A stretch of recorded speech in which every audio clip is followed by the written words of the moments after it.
Terima kasih Anda masih bersama kami. Saudara, bengkel dan penjualan suku cadang mobil di Magetan ludes terbakar. Api diketahui muncul dari tempat penyimpanan oli. Warga sekitar panik karena beberapa kali terdengar ledakan. Kebakaran terjadi di bengkel dan penjualan suku cadang mobil milik Supriyan di Jalan Raya Panekan, Kabupaten Magetan, Rabu sore. Api diketahui muncul dari tempat penyimpanan oli. Dalam hitungan detik, api menghanguskan seisi bengkel yang banyak berisi bahan mudah terbakar tersebut. Warga sekitar panik karena beberapa kali terdengar ledakan. Beruntung 2 unit mobil yang tengah diperbaiki berhasil dikeluarkan dari bengkel sebelum api membesar. Tidak hanya bengkel, api juga menyambar sebuah warung yang berada di belakang bengkel. Langsung menghubungi pemadam, terus langsung datang sampai sekarang ya Mbak. Habis 6-7 kan. Saat terbakar itu ada mobil nggak di dalam? Banyak mobil? Enggak, tadinya ada tapi terus dipindah. Ya ganti oli, ganti apa. Ini bengkel mobil Pak ya? Bengkel mobil plus suku cadangnya. Ada ban, ada oli, ada cat. Di mana kebakaran berasal dari oli. Namun masih kita dalami, ini masih belum pasti penyebabnya. Mungkin setelah nanti kebakaran nanti akan kita dalam kembali, kerugiannya juga berapa belum bisa diketahui. Ada kesulitan Bu untuk memadami ini? Kesulitan tentu saja karena mengingat barang-barang yang di dalam adalah oli dan ban, sehingga untuk pemadamannya mengalami kesulitan. Kebakaran bengkel mobil ini mengakibatkan arus lalu lintas dari arah Magetan menuju Ngawi macet, sehingga pengendara dialihkan ke jalur alternatif. Dirgo Suyono melaporkan dari Magetan. Saudara, diduga sopir mengantuk saat mengemudi sebuah truk menabrak ruko di Jalan Raya Bypass Kecamatan Trawulan, Kabupaten Mojokerto. Akibat benturan keras, bagian depan truk ringsek sedangkan sopir dan kernet truk terluka ringan.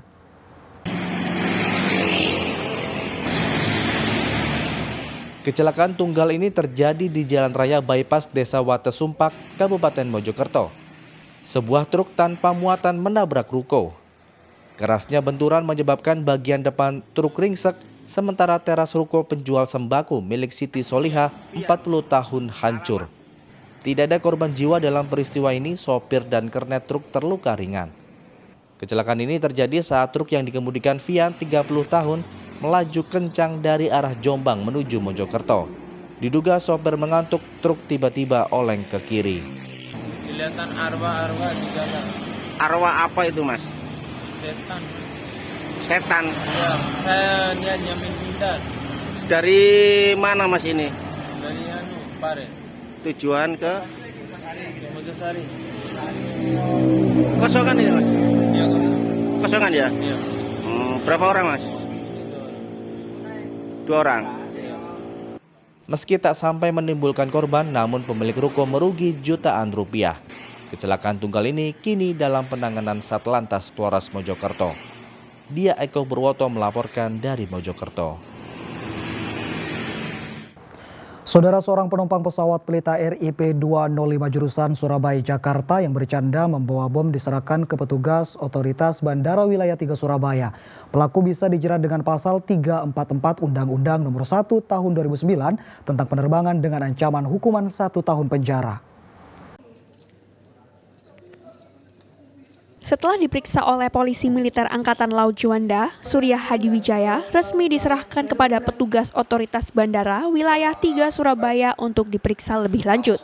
Warga Depok, Jawa Barat itu dibawa Polisi Militer Angkatan Laut karena bercanda membawa bom saat pesawat yang ditumpanginya akan lepas landas. Pihak otoritas Bandara Wilayah 3 Surabaya mengatakan pelaku dapat dijerat pasal 344 Undang-Undang Nomor 1 Tahun 2009 tentang penerbangan dengan ancaman penjara 1 tahun. Pramugari pesawat Pelita Air atas nama Jessica membantu proses pemasukan barang di cabin. Karena terlalu berat, saudari Jessica menyampaikan kepada terduga pelaku untuk membantu karena ternyata tasnya berat. Saudari Jessica, Pak, ini dari saudari Jessica menyampaikan, Pak, tolong bantu saya untuk angkat tas karena ternyata berat. Kemudian dari saudari SHW menyampaikan, iyalah Mbak berat karena isinya bom. Harus berhati-hati terkait dengan segala statement yang dikeluarkan pada saat berada di dalam pesawat atau di dalam lingkungan bandar udara.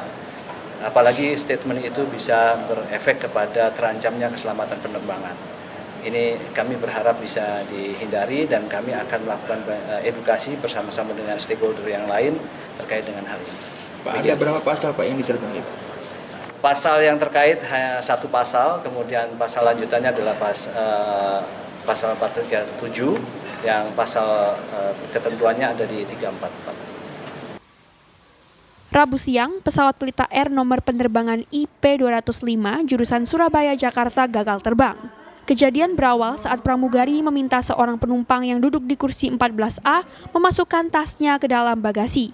Namun, dibalas letukan jika tasnya berat karena berisi bom. Perkataan penumpang itu disikapi serius kru pesawat hingga pihak Air Traffic Control (ATC) membatalkan penerbangan dan memeriksa seluruh penumpang. Setelah tidak ditemukan adanya ancaman berbahaya, penumpang yang bercanda membawa bom langsung diringkus polisi militer Angkatan Laut, sedangkan pesawat Pelita Air IP205 diperbolehkan lepas landas ke Jakarta pada Rabu pukul 18 WIB.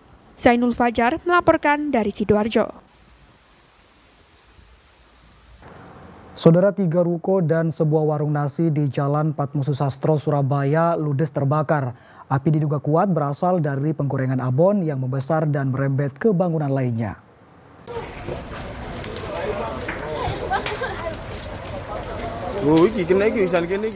Keheningan Jalan Patmosusastro, Surabaya, Kamis dini hari berubah menjadi kepanikan ketika sebuah ruko yang digunakan sebagai lokasi usaha penggorengan abon terbakar. Api yang terus membesar dan tak terkendali merembet ke 2 bangunan ruko di sebelahnya. Tak hanya itu, sebuah warung nasi juga ikut ludes dilalap si jago merah. Diduga api berasal dari penggorengan abon. Agar api tidak terus merembet, petugas PMK dari Pemkot Surabaya membasahi lokasi di sekitar titik api. Kebakaran ini bisa diatasi setelah 12 mobil PMK diturunkan. Itu api tiba-tiba membesar dan merembet begitu Pak ya? Iya, tiba-tiba membesar, ini kan bahannya kayu, mungkin cepat ini Pak menjalar. Saya aja ini kan, yang ini punya anak, nggak sempat ada yang keselamatin sama sekali. Terus berapa rumah? Ini sebelah sini kan backlit, terus ini antik, ini sumber dari sini abon, sama itu warung kopi. Ya dari sini penggorengan sini Pak. Oh, ini apa orang nih? udah buka, udah goreng dari sini. Ini jualan ya? Jualan. Tidak ada korban dalam peristiwa itu, namun kerugian diperkirakan mencapai ratusan juta rupiah. Rahmat Hidayat melaporkan dari Surabaya.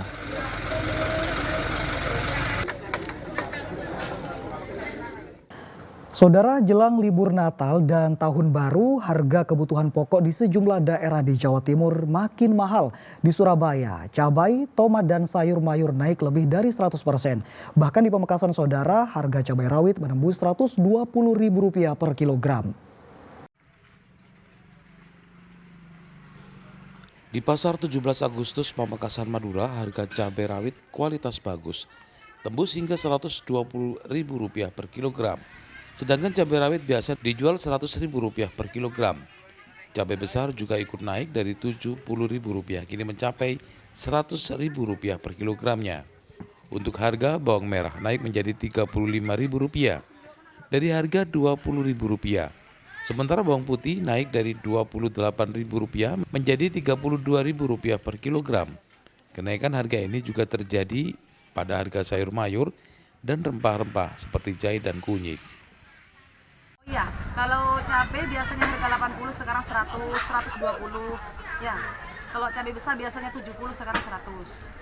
Tomat biasanya 5.000, sekarang 16.000. Terus apa lagi? Wortel. Bagian sayur juga naik. Sayur-sayuran kayak gubis, wortel, kentang naik juga. Nggak tahu, mungkin apa stok kurang. Kalau musim tanam. Kisaran harga berapaan? Dari harga kentang biasanya 12.000, 15 sekarang 17.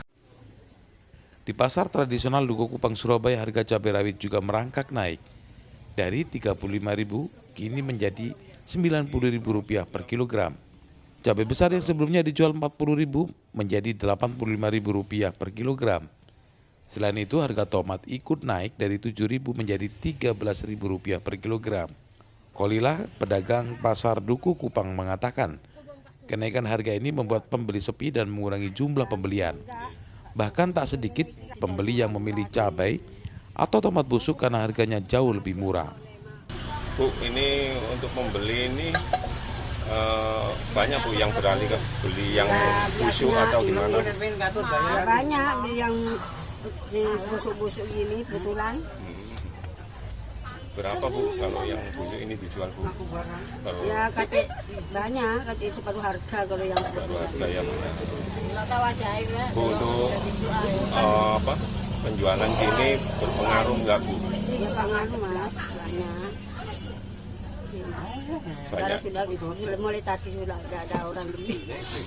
Mengurangi pembelian ya Bu ya orang-orang? Mengurangi banyak. Kenaikan harga bumbu dapur, sayuran, dan sembako sudah terjadi sejak sebulan lalu.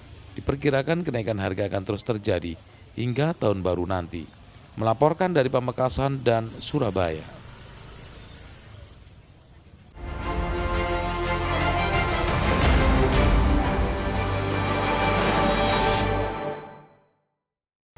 Saudara, tim redaksi merangkum sejumlah berita dalam sepekan yang menyedot perhatian publik di Jawa Timur. Di antaranya, bus hantam truk, 2 tewas dan 5 luka parah. Serta polisi tetapkan buruh penganiaya Satpol PP jadi tersangka. Selengkapnya saudara dalam Surabaya Sepekan. Bus wisata berpenumpang 50 pelajar SMK di Bojonegoro menghantam truk di Tol Gempol Pasuruan. Akibatnya pengemudi dan kernet bus tewas sedangkan 5 penumpang luka parah dirawat di rumah sakit. Kecelakaan bermula saat bus rombongan SMK Bojonegoro dalam perjalanan pulang dari studi tur ke Pulau Bali. Diduga kecelakaan terjadi karena kelalaian pengemudi bus yang kurang konsentrasi saat mengemudi.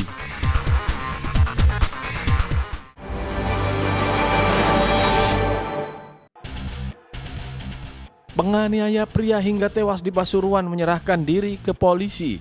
Penganiayaan dipicu masalah utang piutang antara pelaku dan korban yang mencapai 1,4 miliar rupiah. Pelaku berpura-pura menjual belasan emas batangan miliknya dengan mengajak korban ke Pasuruan dengan dalih uang hasil penjualan emas akan digunakan untuk membayar utang. Namun setibanya di Jalan Pantura Grati Pasuruan, tersangka menghentikan mobilnya dan melukai korban menggunakan senjata tajam.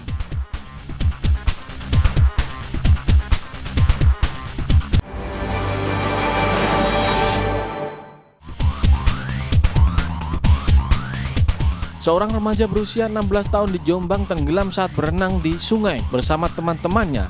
Setelah dilakukan pencarian, korban akhirnya ditemukan sudah tidak bernyawa. Diduga korban tidak mengenal medan dan baru pertama kali berenang di sungai tersebut karena kondisi sungai yang mencapai kedalaman 10 meter dan berlumpur.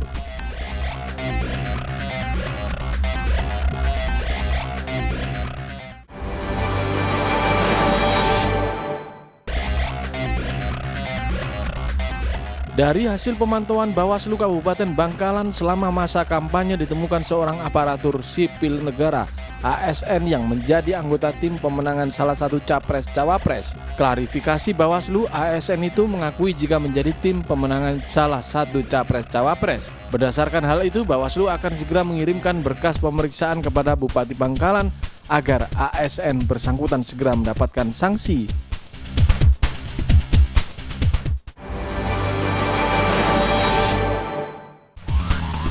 Guru asal Tulungagung yang menganiaya anggota Satpol PP Surabaya ditetapkan tersangka oleh Satreskrim Polrestabes Surabaya.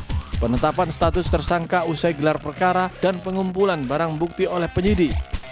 Meski jadi tersangka, penyidik tidak menahannya karena dianggap kooperatif. Tersangka hanya dikenakan wajib lapor seminggu 2 kali.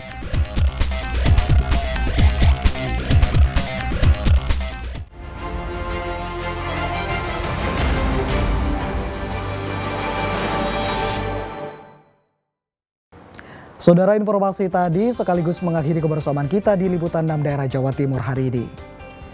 Mewakili seluruh kru yang bertugas, saya Imam Fawait mengucapkan terima kasih atas perhatian Anda, selamat beraktivitas dan salam SCTV.